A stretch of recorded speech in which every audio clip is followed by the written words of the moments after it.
Lights चमके चारों ओर है, तू लाग स्क्रीन डांस फ्लोरी, एक मुस्की पे दिल हार गई नी, अब ना बची कोई जोर है।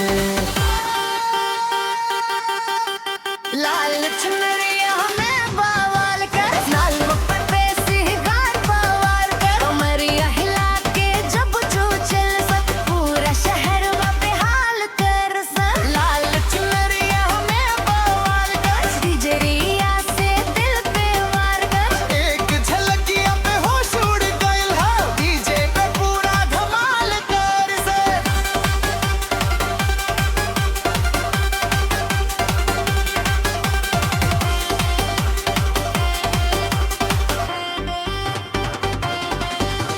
लाल लिपस्टिक फाइल लगा में एक टिकटवा बेकरार हो जावे, धीरे धीरे है जब उड़स पूरा माहौल क्रेजी बन जावे।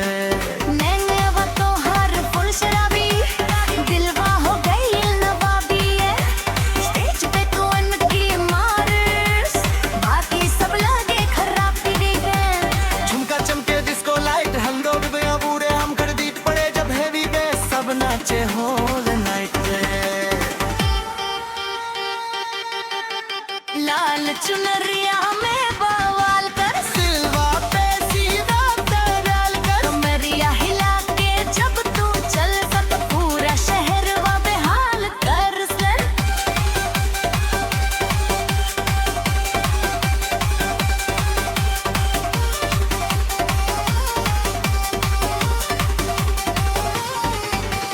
हाई हील में जब तू आवस, दिलवा में स्पार्क जगा जावस, डीजे बीट पे सब मिलावस, पूरा क्राउड के नचावस।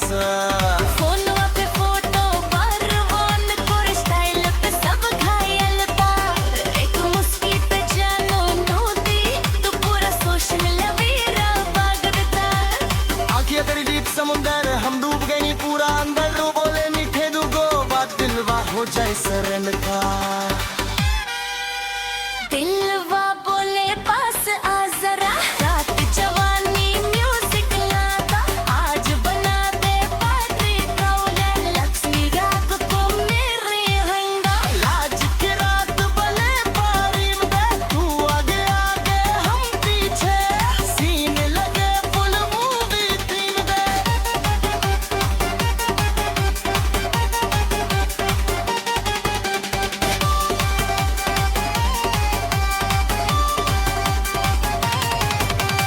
थोड़े बिना मूड दिला दे, दिलवा हरदम तो हक के मांगे, जब तू पासे आके हंसे, सांस भी स्वीट हो जाला आगे तरह। स्टाइल तो हार फुल डेंजरस, दिलवा हो जाला ग्लैमरस, स्टेप पे स्टेप जब साथ मिले, हमनी के वाइब हो जाए फेमिनिस्ट। लाल चुनरिया उड़ेला हवा में है, दिलवा खो जाए तोरे अदा में, तू क्वीन डांस फ्लोर की तो ही, बाकी सब लागे चरा में।